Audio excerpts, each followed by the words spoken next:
ভিডিওটা শুরু থেকে শেষ পর্যন্ত না দেখলে একটা জিনিস কিন্তু মিস করবেন। আসলে বাজারে যখন যেতাম না তখন বুঝতামই না যে বাজারে কি পাওয়া যায় কি পাওয়া যায় না। অনেক সময় আছে না, বাজার করে নিয়ে আসলে কিন্তু বাজার পছন্দ হতো না। এখন বুঝি, এখন একটু না হাড়ে হাড়ে বুঝি যে আসলে বাজার করাটা কত কঠিন। আর জিনিসপত্র পাওয়া না গেলে তখন তো সত্যি খাওয়ার কিন্তু অমিল হয়ে যায়। তো এইখানে আছে শুকনা মাছ।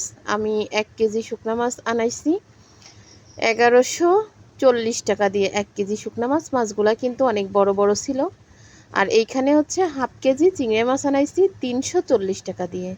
আসলে বাজারে গিয়ে কিন্তু কেনার মতো কোনো মাছই আমি পাইনি। তো আমার ঘরে এই চিংড়ি মাছ আর শুকনা মাছ ছাড়া কিন্তু আর কোনো মাছ নেই। আছে হাঁসের গোশ, আছে মুরগির গোশ, আছে 2 রকমের, একরকম মোরগ আছে, গরুর গোশ আছে, কিন্তু মাছের ভিতরে শুকনা মাছ আর চিংড়ি মাছ।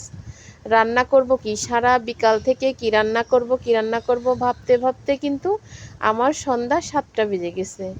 লাস্টে কোনো উপায় না পেয়ে কাঁঠালের বিচি দিয়ে আলু দিয়ে চিংড়ি মাছ দিয়ে রান্না করতেছি। এটা ছাড়া কিন্তু আর কোনো উপায় নেই। আর কালকে শুক্রবার, সকালে হয়তো পরাটা ডাল টাল কিছু একটা এনে খাবো।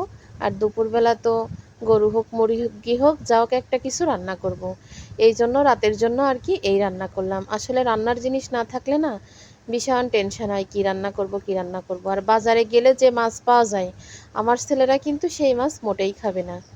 কারণ এই সামুদ্রিক পচা কাটা মাছ ওগুলা কিন্তু ওরা পছন্দ করে না। মাঝে মাঝে আমি একটু খাই, তাও লোক দিয়ে কিনে আনাই খাই। আসলে রান্না জিনিস থাকলে কিন্তু রান্না